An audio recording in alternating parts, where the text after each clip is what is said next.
이 중고등학교 반에 가면은 이 급훈이라는 게 있지 않습니까? 그 반의 교훈. 예전에 SNS에 재밌는 이 급훈들이 올라온 적이 있습니다. 뭐 생각나는 것들이 있는데 뭐 대학 가서 미팅할래, 공장 가서 미싱할래. 이거 굉장히 좀 자극적이죠. 뭐 엄마가 보고 있다. 네 성적에 잠이 오냐? 뭐 그런 것들이었습니다. 그 중에서 가장 기억에 남았던 급훈은 우리 엄마도 개 모임에서 말 좀 해보자였어요. 개 모임 가서 말 좀 해보자. 뭐 추측을 해보자면은 개 모임 갈 때마다 아줌마들이 자식 자랑을 그렇게 하는 겁니다. 뭐 우리 애가 이번에 기말고사 1등을 했어. 좀 쉬엄쉬엄 하래도 말을 안 들어. 막 그런 식으로 자랑을 하니까 얼마나 그게 속상해요. 철수 엄마는 자랑할 게 하나도 없는 거예요. 누가 이번에 서울에 있는 좋은 대학에 들어갔다더라. 뭘 했다더라. 이 철수 엄마는 개 모임에 가면 이제 스트레스만 받는 거죠. 뭐 그래도 자식들 먹여야 되니까 마트에 들려서 장 봐가지고 집에 왔는데 이 철수가 소파에 벌렁 누워가지고 이 스마트폰을 만지고 있는 겁니다. 얼마나 속이 터져요. 너는 학생이 공부는 안 하고 맨날 그렇게 자빠져갖고 스마트폰만 만지고 있냐? 어? 너 누구 닮아서 이 모양이냐? 엄마가 개 모임 가서 할 말이 없어. 개 모임 가서 좀 말 좀 해보자. 뭐 그런 의미 같아요. 엄마가 개 모임 가서 말 좀 할 수 있도록 공부를 하는 것은 누구를 위한 겁니까?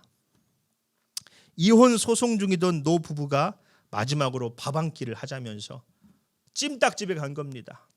뭐 마지막 식사니까 음식이 나오자 남편이 그래도 미안하기도 하고 그래서 음식을 퍼서 아내에게 먼저 줬어요. 그런데 아내 표정이 안 좋아요.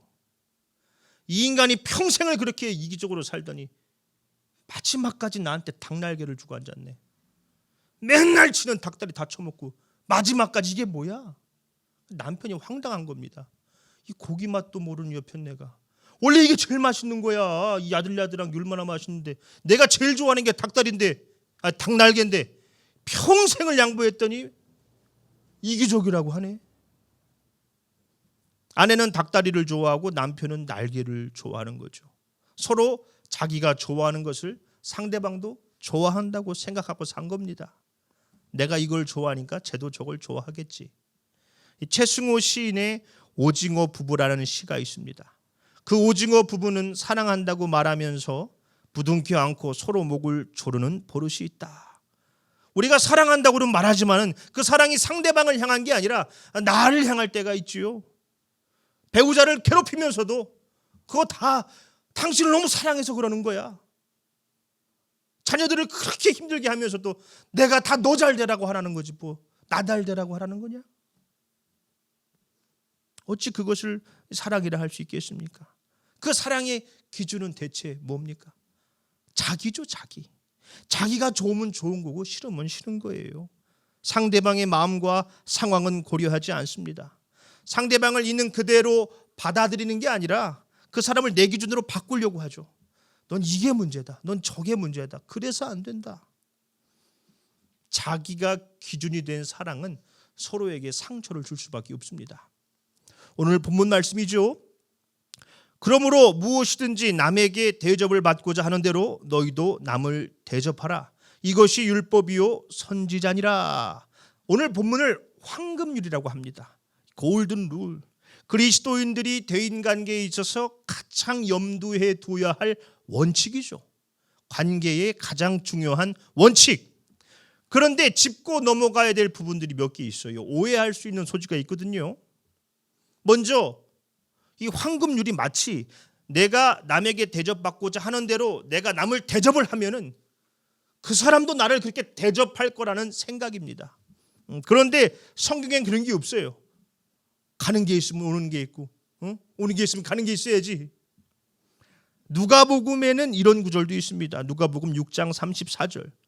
너희가 받기를 바라고 사람들에게 꾸어주면 칭찬받을 것이 무엇이냐? 죄인들도 그만큼 받고자 하여 죄인에게 꾸어주느니라.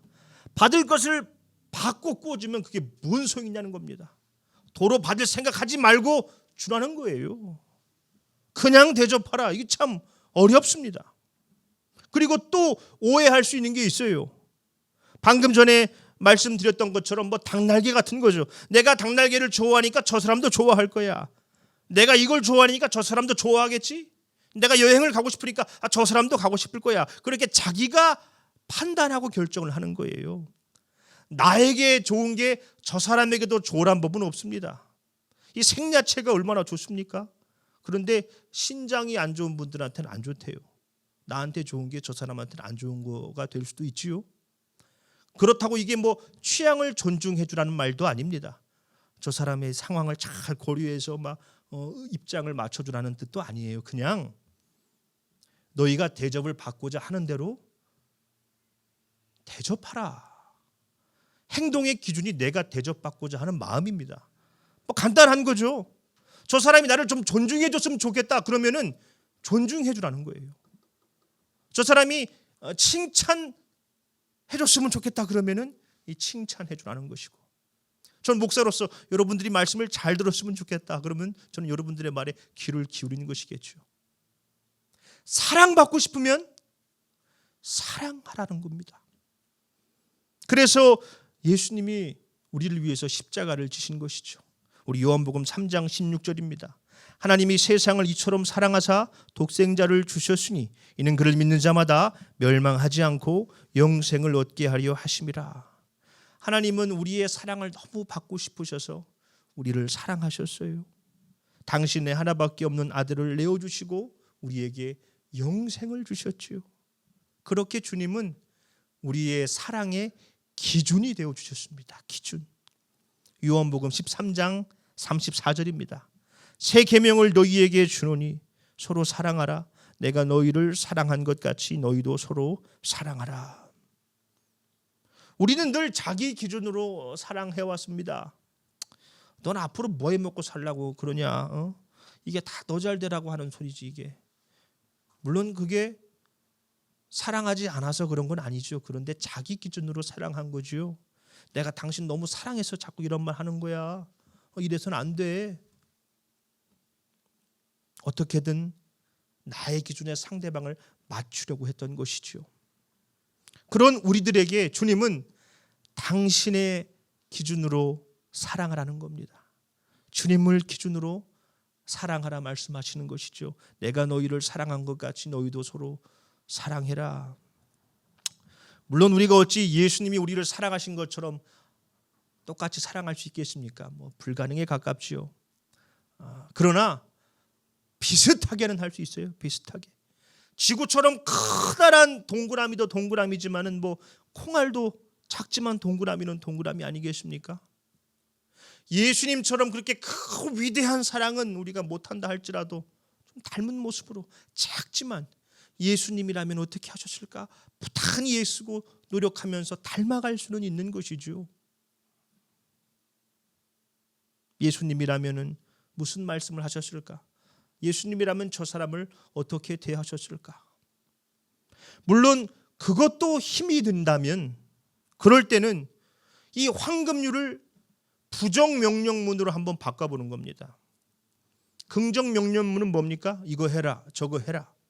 부정명령문은 이거 하지 마라, 저거 하지 마라. 이 황금률을 부정명령문으로 바꿔보면 어떻게 될까요? 남이 나에게 이렇게 하지 않았으면 하는 것을 너도 하지 마라 정도가 될 겁니다. 이 논어 안연편에 나오는 이야기인데 어느 날 자공이 공자에게 물었습니다. 평생을 지니고 다닐 한마디가 있다면 무엇이겠습니까? 공자가 말하기를 그것은 서다. 서. 네가 원하지 않는 바는 남에게도 행하지 말라는 것이다. 남에게 대접받고자 하는 대로 남을 대접하는 게 너무 힘이 든다면은 먼저는 남이 나한테 이렇게 하지 않았으면 하는 것을 나도 하지 않는 거예요. 남이 내 뒷담화 안 했으면 좋겠다 그러면은 나도 뒷담화 안 하는 것이죠. 남이 나한테 화내고 욕하지 않았으면 좋겠다 그러면은 나도 욕하고 화내지 않는 거예요. 나를 저주하지 않았으면 좋겠다. 저주하지 않는 겁니다. 뭐 미소까지는 바라지는 않아도 인상 좀 안 썼으면 좋겠다. 그러면 나도 인상 안 쓰는 거예요. 물론 이것도 힘들어요. 그렇다고 어찌 다 포기할 수 있겠습니까? 예수님은 우리를 위해서 십자가를 참으셨는데요. 나를 구원하기 위해서 골고다 십자가에서 물과 피를 다 쏟으셨는데요. 우리에게 영생을 주시기 위해서. 그렇게 우리를 죽기까지 사랑하셔서 사랑의 기준이 되어 주셨는데요. 오늘 우리가 함께 부른 찬양이 있지요. 참 고마운 친구 나의 예수님, 나는 깨지기 쉬운 질그릇과 같으나 때론 낙심해도 포기하지 않음은 예수의 생명이 내 안에 있기에, 예수님의 생명이 내 안에 있기에 쓰러져도 다시 일어설 수 있는 것이죠. 낙심해도 포기하지 않을 수가 있는 것입니다. 우리 안에 예수님의 생명이 있기 때문에 남에게 대접받고자 하는 대로 우리도 남을 대접할 수 있는 것이죠. 우리 안에 예수님의 생명이 있기 때문에 예수님처럼 사랑하고 섬길 수가 있는 것이죠. 우리 행복한 교회 성도님들이 나를 기준으로 살아가는 게 아니라 예수님을 기준으로 사랑하고 예수님을 기준으로 섬기고 예수님을 기준으로 나누는 참 행복한 성도들이 되시기를 예수님의 이름으로 축원합니다.